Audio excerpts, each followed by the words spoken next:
எங்கள் அக்கிரமங்கள் பாவங்கள் எல்லாம் மன்னிக்கிற எங்கள் கர்த்தாவே, உமது நாமத்தினால் யாவருக்கும் அன்பின் வாழ்த்துதல்களை தெரிவிக்கிறேன்.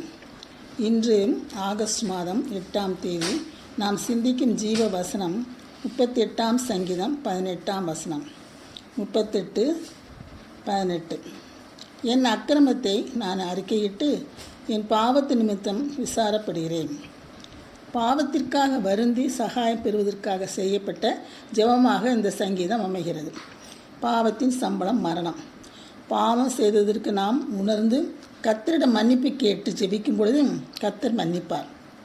நம் பாவங்களை போக்கத்தானே சாமி சிலுவையில் அறையப்பட்டு அவர் உடம்பில் ஒரு சொட்டு ரத்தம் இல்லாத வரைக்கும் ரத்தம் சிந்தினார் அல்லவா?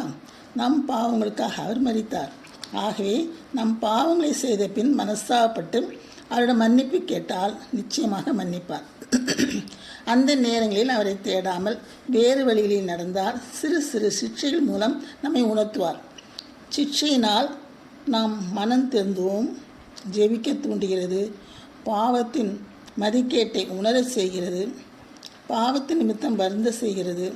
பாவத்துக்கு தண்டனை உண்டு என்பதை உணர்த்துகிறது. பொறுமையை கற்றுத்தருகிறது.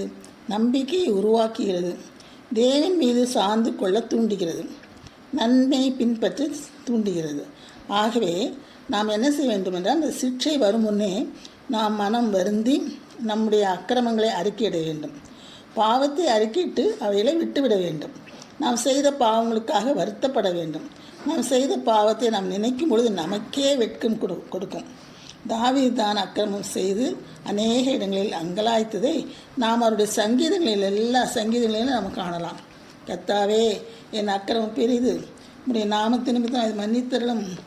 என் அக்கிரமத்தினாலே என் பலன் குறைந்து என் எலும்புகள் உலர்ந்து போயிற்று. என் அக்கிரமங்கள் என்னை தொடர்ந்து பிடித்து நான் நிமிர்ந்து பார்க்கக்கூடாதிருக்கிறது. என் அக்கிரமம் நீங்க என்னை முற்றிலும் கழுவும். என் பாவமரை என்னை கழுவியல்லும். என் அக்கிரமங்களையெல்லாம் நீக்கிடும்.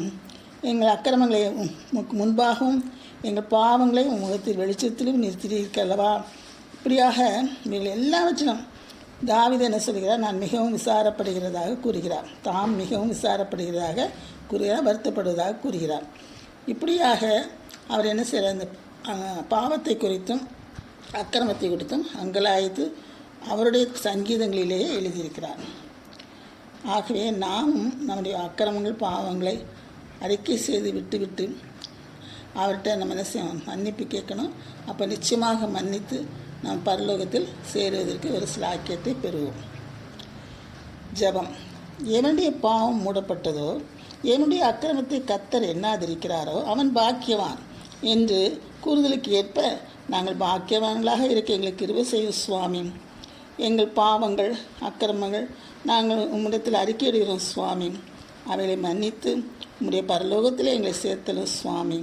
எங்களை கர்த்தராகிய இயேசு கிறிஸ்து மூலமாய் வேண்டிக் கொள்கிறோம் சுவாமி. ஆமேன்.